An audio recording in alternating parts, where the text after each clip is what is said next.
Tarika please phone उठाओ। Doctor Salunkhe को phone करता हूं।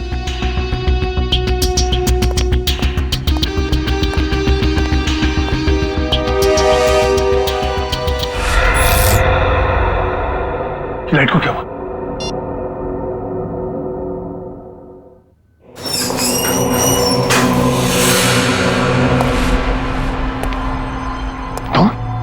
तुम यहाँ क्या कर रहे हो? नहीं, मुझे मत मारो। मैं किसी को तुम्हारे बारे में नहीं बताऊंगा। 4 घंटे हो गए, तारिका का कुछ पता नहीं चल रहा है।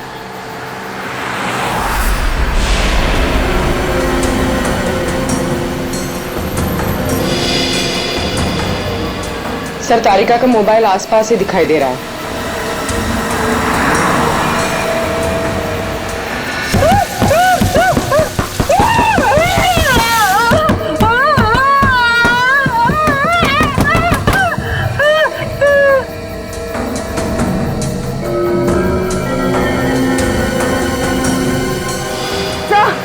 एक मिनट तो डॉक्टर तारिका की गाड़ी पीछे। काविन,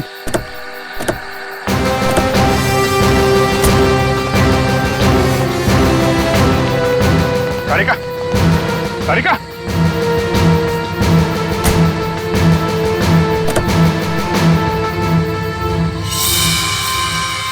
खून।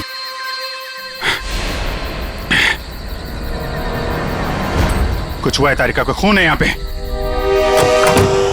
डॉक्टर जगन, डॉक्टर जगन, अरे कुछ देर पहले फोन किया था, अब अंधेरा है, गया कहाँ ये? देखो जरा, लाइट लगा।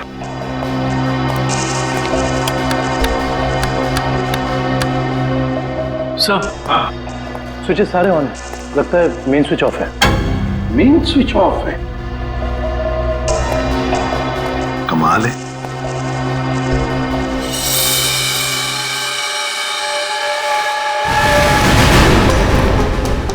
डॉक्टर जगन,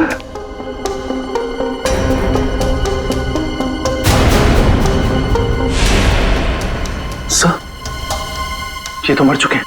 सर, कहीं ऐसा तो नहीं कि खूनी को पता चल गया हो कि डॉक्टर जगन हमें कुछ बताने वाले थे, इसलिए? कुछ समझ में नहीं आ रहा सर।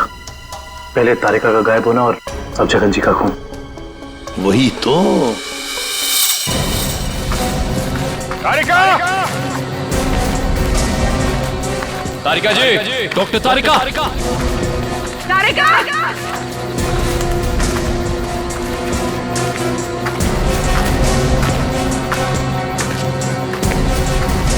तारिका,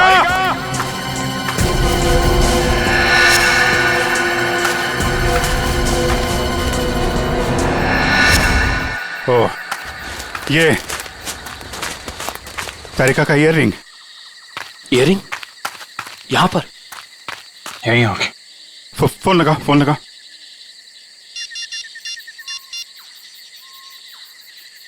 सर, घंटी जा रही है सर।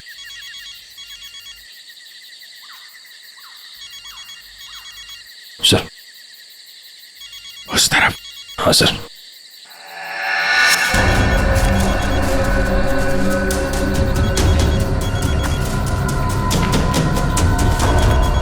सर, घंटी की आवाज काफी धीमी आ रही है।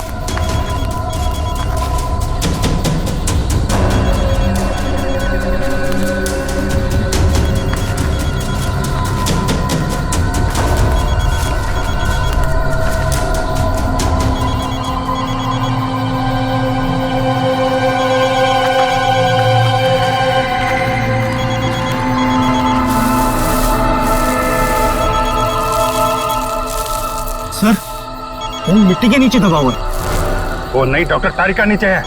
जल्दी खोदो इसको।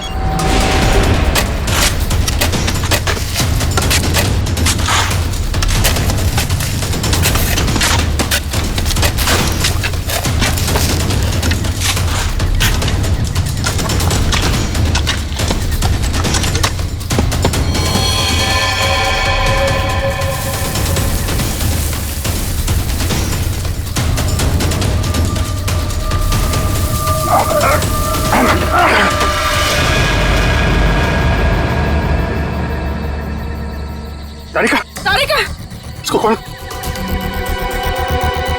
तारिका! My God. तारिका!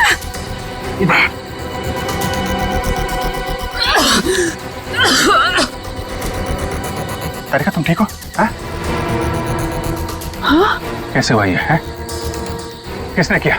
कौन थे वो लोग? रिपोर्ट्स थे, लैब जा रही थी। एक आदमी आया, जबरदस्ती मुझे क्लोरोफॉर्म सुंघाया।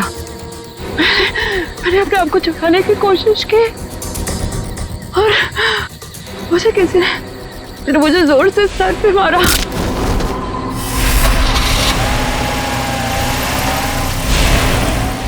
ये सब उन लोगों ने उस केस की रिपोर्ट्स के लिए किया है। इस केस ने हमें 3 दिन से उलझा रखा है। समंदर के अंदर बहता हुआ वो लकड़ी का टुकड़ा और उसके साथ वो आदमी की खोपड़ी। लगता है कोई बड़ी मछली फंसी है जाल में। खींच खींच! अरे ये तो कोई लकड़ी का टुकड़ा फंसा हुआ है जाल में। खींच! अरे जल्दी निकाल, नहीं तो जाल फट जाएगा। खींच!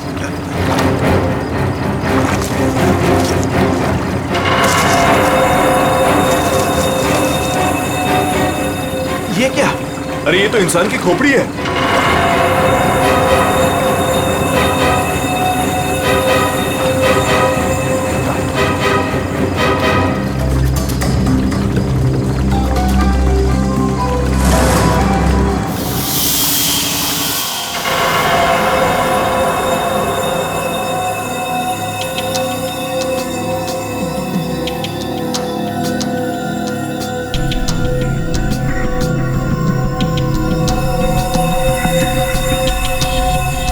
बस समुद्र में बहती हुई लकड़ी साधारण लकड़ियों से काफी अलग है, क्योंकि ये लकड़ी समुद्र के पानी में हजारों मील बहती हुई आई है, समुद्र के सारे जीवन को अपने आप में समेटे हुए। तो फिर साळुंखे, इस लकड़ी से हमें पता चल सकता है ना कि ये किस किस तरह के पानी में से बहकर आई और पानी की क्या खूबियां हैं। हाँ बॉस, इसीलिए मैंने प्रसिद्ध समुद्र विशेषज्ञ मरीन एक्सपर्ट डॉक्टर जगन को यहाँ पर बुलाया। वो इस खोपड़ी और इस लकड़ी की जांच करके हमें बताएंगे कि इस खोपड़ी और लकड़ी पर समुद्र के पानी का क्या क्या और कितना कितना असर हुआ है। तो यहाँ सर पे पीछे गोली मारी गई है इस आदमी को।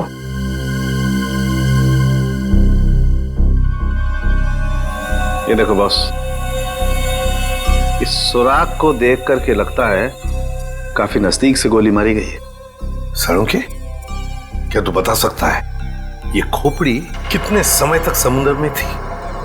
बस ये जो काई हमें इस लकड़ी पर से मिली है, ऐसी ही काई इस खोपड़ी की आंखों के चारों तरफ और आसपास भी है।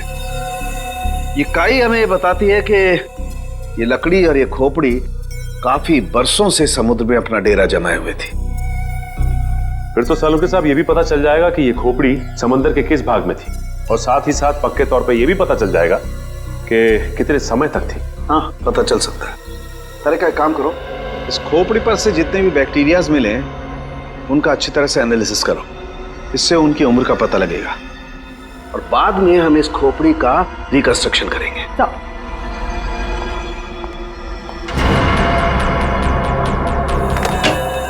सॉरी डॉक्टर साळुंखे, थोड़ा लेट हो गया। अरे यार, एनीवे कोई बात नहीं। बस ये है वो समुद्र से बहती हुई लकड़ी जिसके बारे में मैंने आपको बताया था। Please check it.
वाह सर, लकड़ी में से तेल निकलने लगा।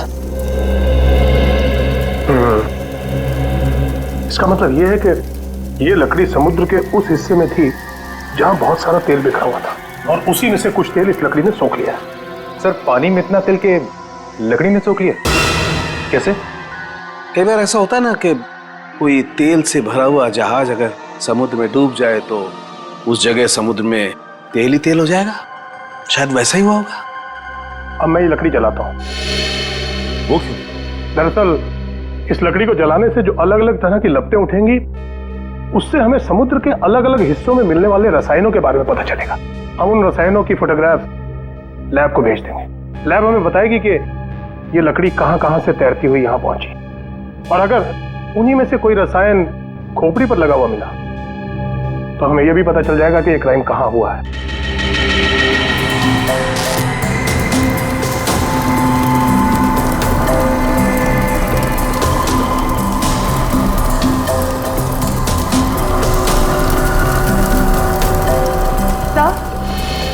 सर, इस खोपड़ी में मिले समुद्री बैक्टीरिया और एल्गी की उम्र लगभग 7-8 साल है। 7-8 साल से समुद्र में?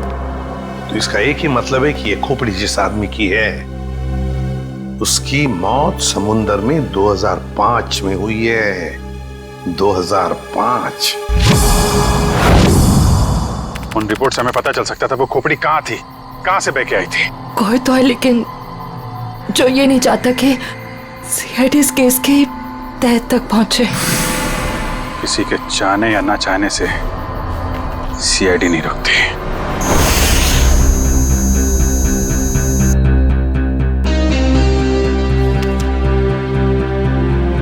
क्या पता चला सर इस रिपोर्ट में, जिसके लिए आपको ड्रग्स, डॉक्टर तारिका को जान से मारने की कोशिश और डॉक्टर जगन का खून हुआ? रिपोर्ट के मुताबिक वो खोपड़ी 35 से 40 साल के आदमी की है, और वो जो लकड़ी की लपटों के अलग अलग फोटोग्राफ्स हमने लैब में भेजे थे, उन लपटों का केमिकल कंपोजिशन अरब महासागर के पानी से मिलता है, लेकिन उन लपटों का केमिकल कंपोजिशन सबसे ज्यादा शाओलिन समुद्र तल के पानी से मिलता है।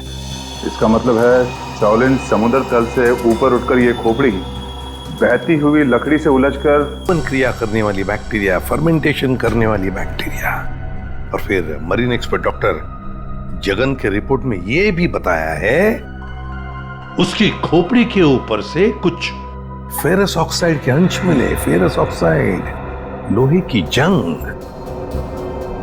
लेकिन सर, समुद्र के नीचे एक खोपड़ी पे लोहे की जंग कैसे आ सकती है सर? वही तो। ये खोपड़ी 8-9 सालों से पानी के अंदर थी और बहती हुई एक लकड़ी से जाकर फंस गई, जिसपे से हमें तेल के भी कुछ अंश मिले।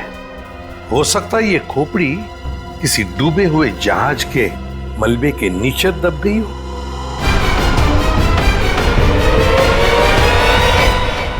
डूबा हुआ जहाज, पता लगाना पड़ेगा पिछले 7-8 सालों में उस समुद्री हिस्से में कोई जहाज डूबा था क्या? सर, ये है 1955 में सॉली बैकवाटर्स ऑफ अरेबियन सी में डूबी हुई शिप, जिसका नाम था मून बोट 15Y। ये शिप मुंबई में होने वाली एक विशाल प्रदर्शनी के लिए कुछ कीमती धरोहर, स्मारक, कुछ पुरानी पंडुलिपियां, स्क्रोल्स लेकर आ रही थी, और कुछ तकनीकी गड़बड़ी की वजह से डूब गई। जून 2005, करीबन 50 साल बाद हमारे सेंटर ने इस शिप की जांच का प्रोग्राम बनाया। फिर क्या हुआ? जांच सफल हुई? नहीं सर, क्योंकि उस जांच दल के चारों लोगों में से मेरे अलावा कोई वापस लौटा ही नहीं। क्या? नहीं लौटा?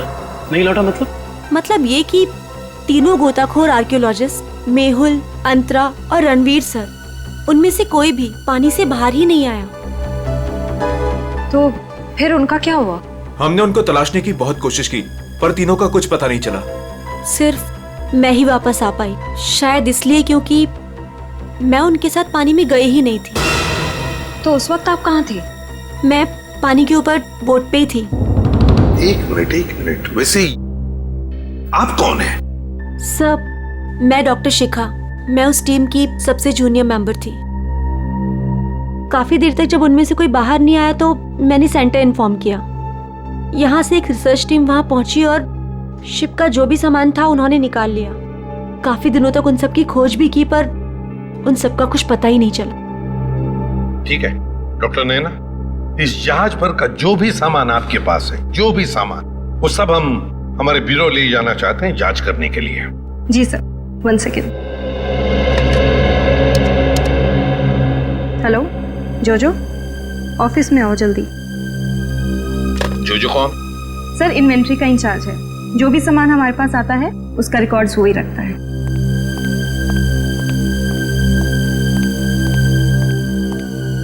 मैडम आपने बुलाया मुझे?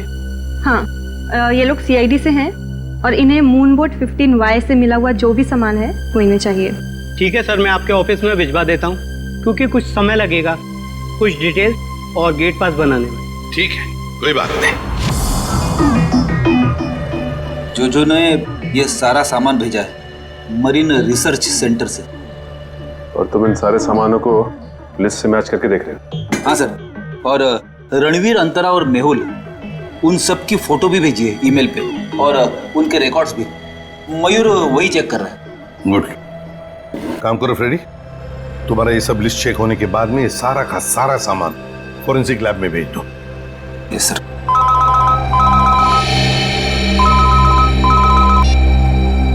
हाँ डॉक्टर तारिका, ओके ग्रेट, थैंक्स सर। उस खोपड़ी का रिकंस्ट्रक्शन हो गया है। डॉक्टर तारिका ने मेल भेजा फेस इंप्रेशन का। गुड। सर देखो जरा वो चेहरा चेक करो। सर ये रही उस आदमी की शक्ल। मयूर, रणवीर, मेहुल और अंतरा, इन तीनों के चेहरे दिखा। सर ये रहे सर।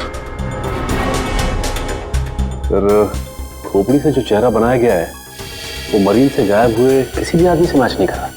हाँ, सचिन मिल तो नहीं रहा है, फिर भी एक खोपड़ी पर जो चेहरा बना है ना, उसे मयूर हमारे रिकॉर्ड्स के साथ मैच करके देखो।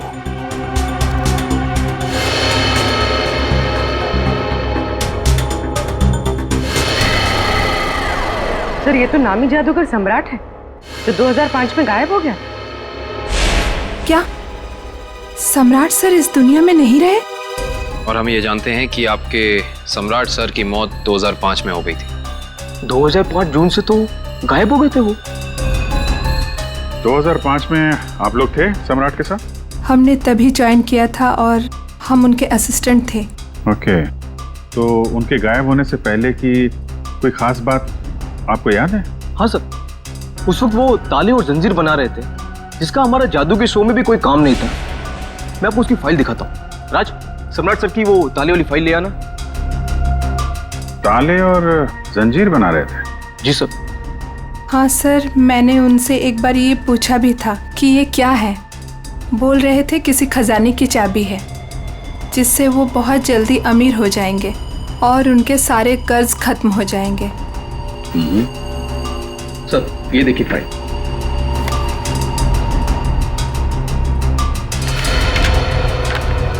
सर ये ताले जैसे दिखते नहीं हैं, लेकिन ये ताले ही हैं।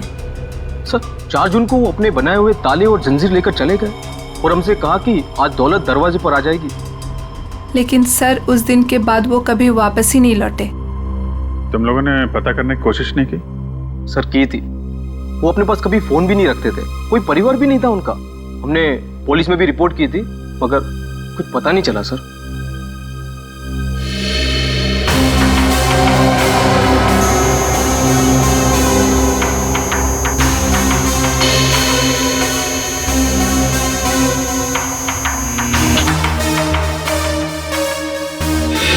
ठीक है, नेक्स्ट।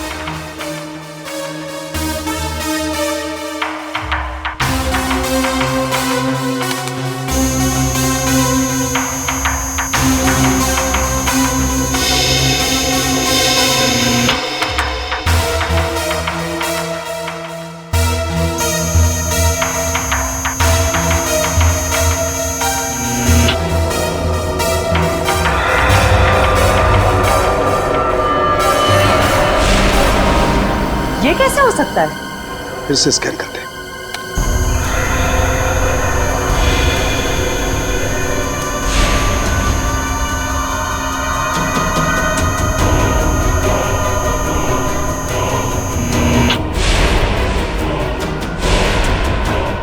गॉड, ये क्या चक्कर है? हाँ डॉक्टर साहब, क्या हुआ? आपने अर्जेंटली बुलाया?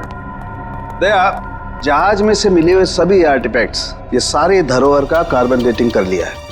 ये सभी की सभी चीजें 16वीं शताब्दी की हैं, सिर्फ एक चीज को छोड़कर। ये क्या बात कर रहे हैं? मून बोट में मिली तमाम चीजों में एक चीज 16वीं शताब्दी की नहीं है? नहीं सर, इसका मतलब वो चीज मून बोट की हो ही नहीं सकती? बिल्कुल नहीं हो सकती। और वो कोई धरोहर भी नहीं है, वो है एक छोटा सा हथियार। ये चाकू जो 2002-2003 में बना है। सर 1955 में ये जहाज डूबी थी और उसमें 10-12 साल पुराना हथियार का मिलना, इसका मतलब है कि समंदर के अंदर पड़ी ये मून बोट में कुछ ना कुछ तो हुआ है। जब अंतरा, रणवीर और मेहुल गायब हुए थे 2005 में। और सर सम्राट का भी वहां होना कोई इत्तेफाक तो नहीं हो सकता। सर इसका मतलब सम्राट का कोई ना कोई संबंध तो जरूर है उस घटना से जिसमें रणवीर, मेहुल और अंतरा की जान गई उस पानी की।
ये जो दोनों कंकाल आप लोगों को बाद में मिले हैं ना, इनमें से ये कंकाल मेहुल का है और ये अंतरा का है। और ये खोपड़ी जो सबसे पहले मिली थी, ये कंकाल सम्राट का है। तो फिर रणवीर कहाँ गायब हो गया? अगर मेहुल, अंतरा और रणवीर पानी से वापस नहीं आए तो रणवीर कहाँ गया? उसकी तो लाश भी नहीं मिली हमें। सर कहीं ये सारा चक्कर रणवीर का तो नहीं हो सकता है काबिल। सर फिर सम्राट का क्या लेना देना इन तीनों से? यही तो पता लगाना है पूर्वी कि किसके कहने पे सम्राट वहां गया था, क्योंकि उसका बनाया हुआ लॉक मून बोट की कंपार्टमेंट में लगा हुआ था जो 2005 में बना था और उसके बाद से वो गायब था। सर फिर तो शिखा से दोबारा पूछताछ करनी पड़ेगी। वो अकेली वापस लौट कर आई थी, वो भी जिंदा। सबसे पहले हमें मून बोट प्रोजेक्ट की वीडियो चाहिए, वो भी मरीन सेंटर को जानकारी दिए बिना, वरना उस वीडियोस के साथ छेड़छाड़ हो सकती है। और ये टेप आज रात ही चाहिए।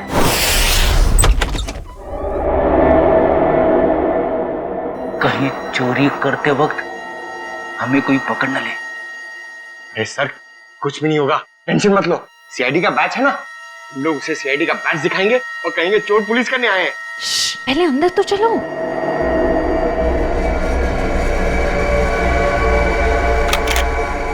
सर अंदर आर्काइव्स रूम में से कोई आवाज आ रही है। आप लोग जाओ, मैं आता हूँ। सुन, मरेंगे तो साथ में मरेंगे। आपको जाओ ना। सर वो देखिए, वहां पर कोई है।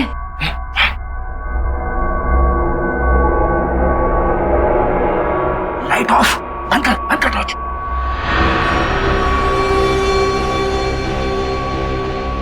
हमसे पहले कोई चोर आ गया टेप चुराने के लिए। एसीपी साहब ने हमसे कहा नहीं कि उन्होंने किसी और को भी टेप चुराने के लिए बोला है।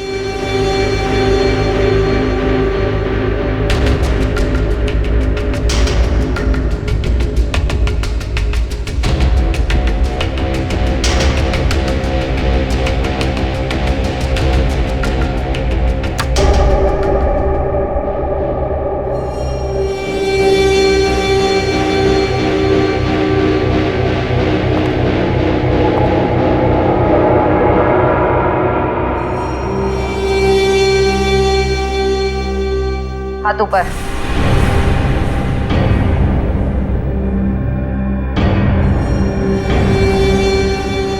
कौन हो तुम? नकाब उतारो।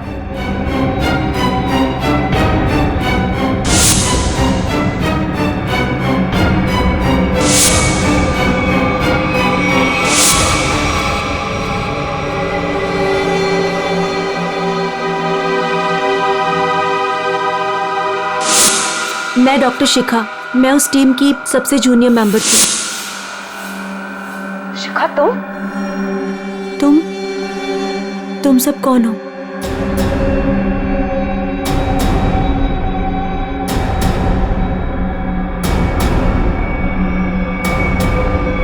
सीआईडी?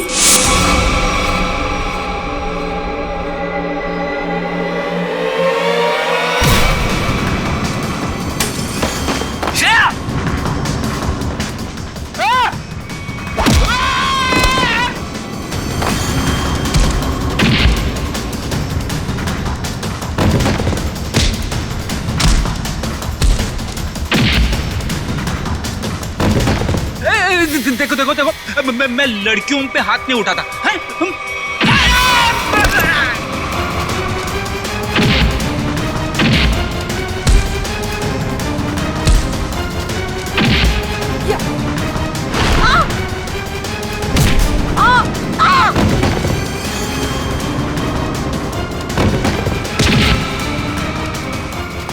देख, नारी शक्ति लय भारी, लेकिन मेरी माँ अब भागना मत।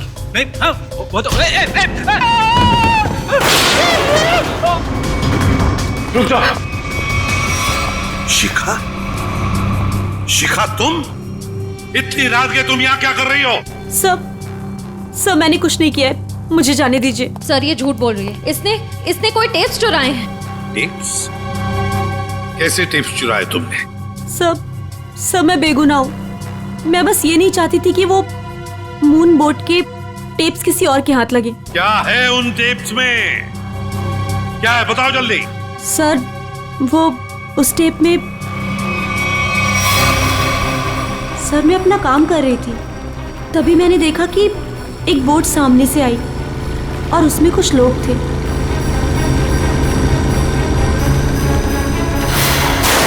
सर कुछ समय के बाद उन लोगों में से एक आदमी पानी में चला गया और फिर थोड़ी ही देर के बाद वो ऊपर आ गया।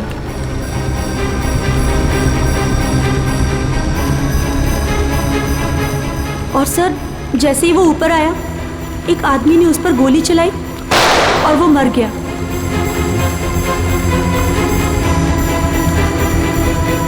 और फिर सर कुछ समय के बाद वो दोनों भी पानी के अंदर चले गए। मैं डर गई थी सर, मुझे लगा कि उस खूनी ने मुझे भी देख लिया है और वो मुझे भी मार देगा। मेरी बोट पे भी एक कैमरा था जिसमें सब कुछ रिकॉर्ड हो रहा था।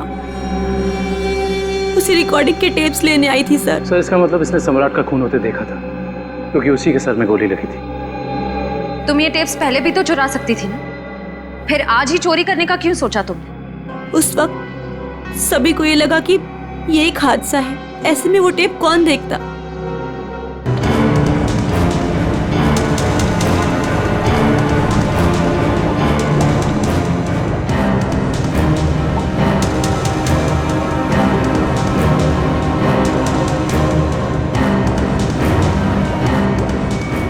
एक मिनट पॉज करो। सचिन, जो सामान हमारे पास मरीन सेंटर ने भेजा था उस डूबे हुए जहाज पर जो था वो, उसमें ये मेटल बॉक्स नहीं था, ये संदूक। हाँ सर, ना तो ये बॉक्स लिफ्ट में था और ना ही मरीन रिसर्च सेंटर से आया है। तो कहीं ऐसा तो नहीं कि ये मरीन सेंटर वाले ये बॉक्स छिपा रहे हैं हमसे? ये भी तो हो सकता है सचिन कि ये बॉक्स मरीन रिसर्च सेंटर तक पहुंचा ही नहीं। सब फिर ये बॉक्स गया कहाँ और इसके अंदर था क्या? हो सकता है पूर्वी कि कीमती सामान हो इसमें, और ये सारा सामान 1955 में महाराष्ट्र के एक म्यूजियम में आने वाला था। म्यूजियम में? तो कहीं ये खून इस संदूक की वजह से तो नहीं हुए? पता लगाना पड़ेगा म्यूजियम से क्या था इस संदूक में। मुझे 1955 के कार्गो शिप्स की फाइल्स चाहिए।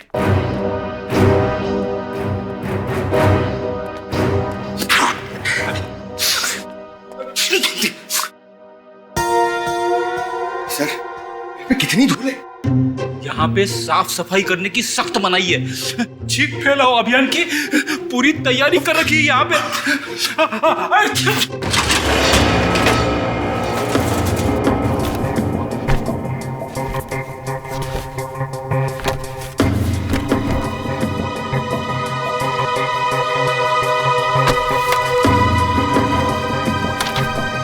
सर, ये रही वो फाइल कार्गो शिप वाली। ये देखिए।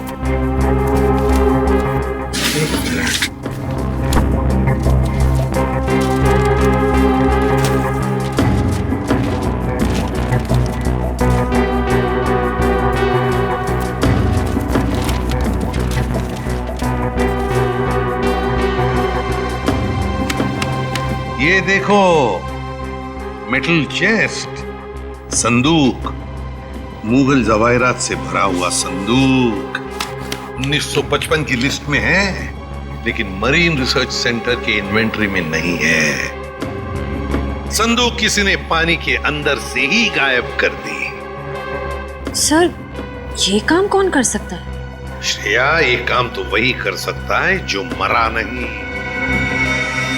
सर, पानी में तो सम्राट, अंतरा, मेहुल और रणवीर गए थे। और सर, इनमें से 3 के कंकाल तो मिल चुके हैं। सर, हो सकता है कि रणवीर भी मर गया हो और उसकी लाश मछलियों ने खा ली हो, या फिर पानी की बहाव से उसकी लाश कहीं दूर बह गई हो। पंकज मान लिया कि ऐसा ही हुआ होगा, मगर संदूक का क्या? क्या वो जवाहरात से भरा हुआ संदूक गायब हो गई? जरा सोचो, सम्राट, मेहुल, अंतरा, ये तीनों के तीनों उस जहाज में कैद थे। उनके कंकाल तो हमें मिल गए, मगर रणवीर का कुछ भी नहीं मिला। इतना सा निशान तक नहीं मिला रणवीर का। इसका मतलब है कुछ न कुछ तो करके रणवीर वहां से गायब हो गया उस संदूक के साथ। सब किया हुआ रणवीर का ही है। पर सर, अब तक तो सब ये समझते थे कि रणवीर मर चुका है। अगर वो जिंदा है भी तो हम उस तक पहुंचेंगे कैसे? और एक बात ये भी है सर कि रणवीर ने उस सोने को वैसे ही बेचने की गलती नहीं की होगी, वरना अब तक पकड़ा जाता। बिल्कुल। तो बस पता लगाना पड़ेगा 2005 के दरमियान ऐसे कितने जौहरी थे जो जवाहिरात, सोना चांदी गलाने का धंधा करते थे। ये रणवीर जरूर उन्हीं में से किसी एक के पास गया होगा। तो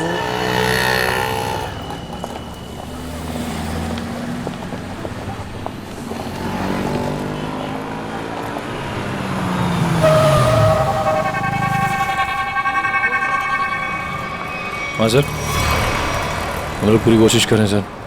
अभी तक तो कुछ मिला नहीं सर। आप कुछ पता चला सर? हम लोग यहाँ पता कर रहे हैं सर। अगर आप कुछ पता चला तो हम आपको बताते हैं सर। आइए आइए सेठानी जी, इससे पहले कि वो आ जाए, आइए इसको तो मैं ऐसे बंद कर देता हूँ। गलती हो गई। आइए आइए, बोलिए क्या काम है? यही है। बहुत खतरनाक जगह है ये। उतरते ही पीछे लग गया एक। नहीं समझे, मैं समझाता हूँ। बहुत मुश्किल से आए आपकी दुकान। पीछे एक चोर बुर्बक टाइप आदमी लग गया था। नीचे खड़ा, आइए दिखाता हूँ उस तरफ। आइए इधर आइए। वो देखिए फोन पे बात कर रहा है। लगता है अपने साथियों को बुला रहा है यहाँ पर। बाप रे। आप रुकिए, मैं अभी पुलिस को फोन करता हूँ। हाँ पुलिस? नहीं। अरे सेठ जी, अरे आप तो कच्चे खिलाड़ी निकले। अरे पुलिस को फोन नहीं करना, लोग बैठे। हमारा जो माल है ना, ये वाला अलग किस्म का है। अलग किस्म का? बताऊंगा नहीं, दिखाऊंगा। आइए सेठानी जी, कम।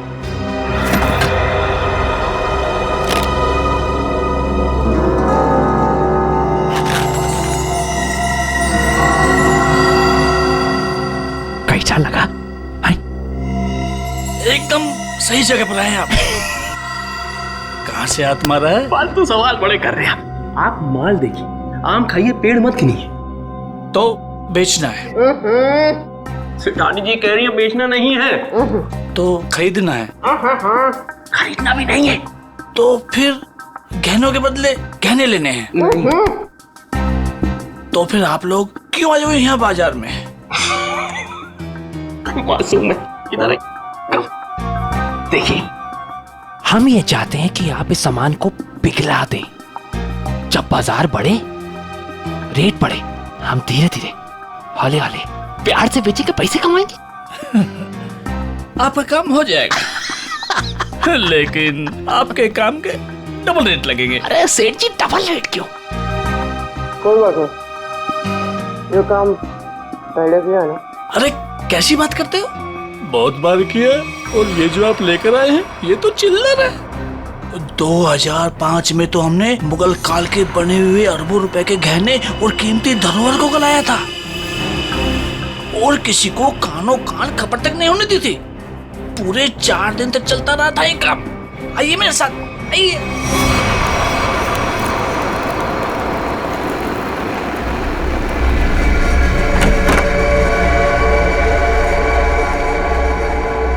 अरे चुन्नू, अरे सेठ लोगों का कुछ माल है, गलाना है इसको।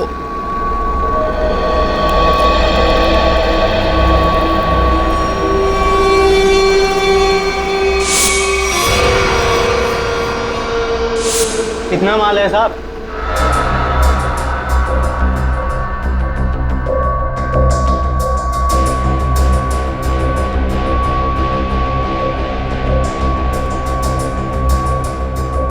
जोजो, तुम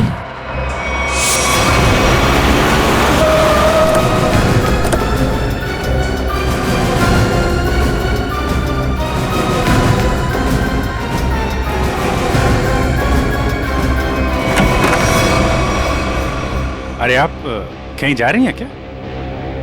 हम लोग तो चाय नाश्ते से लेकर डिनर तक का प्रोग्राम बना के आए थे।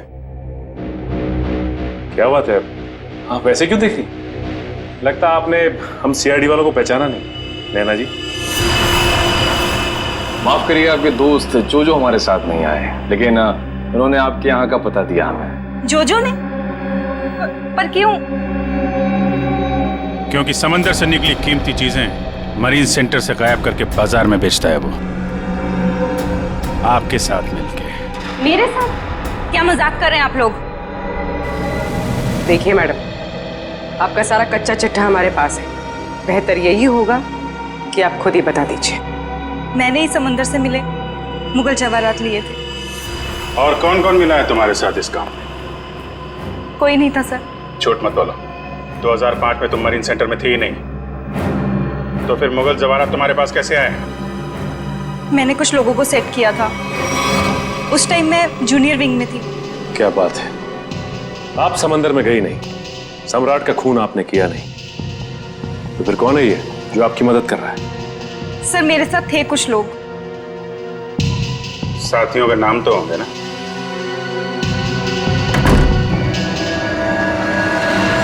कौन है अंदर? सर अंदर कोई नहीं सर। सर मैं अकेले हूँ सर, किसे देख रहे हैं सर?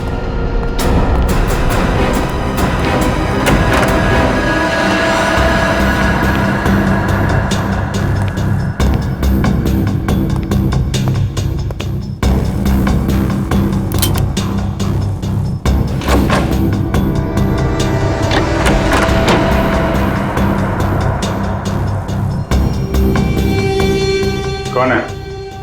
बाहर आ जाओ, बाहर आ चुपचाप।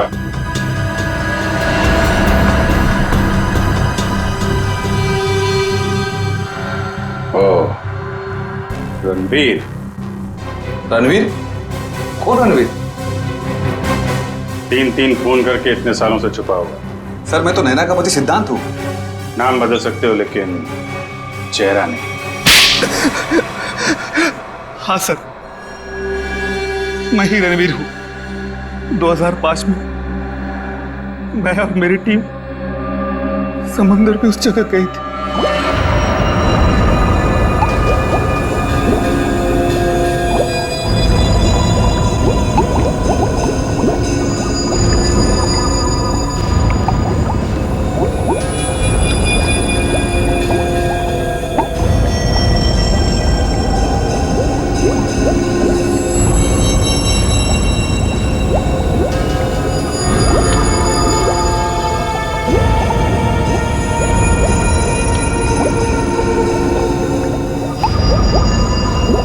उस चेस्ट के बारे में सिर्फ मैं जानता था और कोई नहीं, इसलिए मैंने सम्राट के साथ मिलकर एक प्लान बनाया।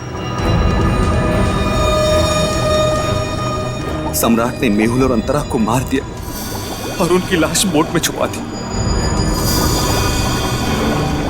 उसके बाद सम्राट को मेरे 2 आदमियों ने गोली मार दी और सर मैं चेस्ट लेकर पानी के रास्ते बाहर आ गया। सच्चाई को सामने आने में देर लग सकती है, लेकिन सच्चाई कभी छुपती नहीं। सम्राट को उसके किए की सजा तुमने दे दी, लेकिन तुम्हें सजा दिलाने के लिए सम्राट की खोपड़ी खुद पानी के बाहर आई। तुम दोनों को तुम्हारे किए की सजा कानून जरूर देगा, शायद फांसी होगी।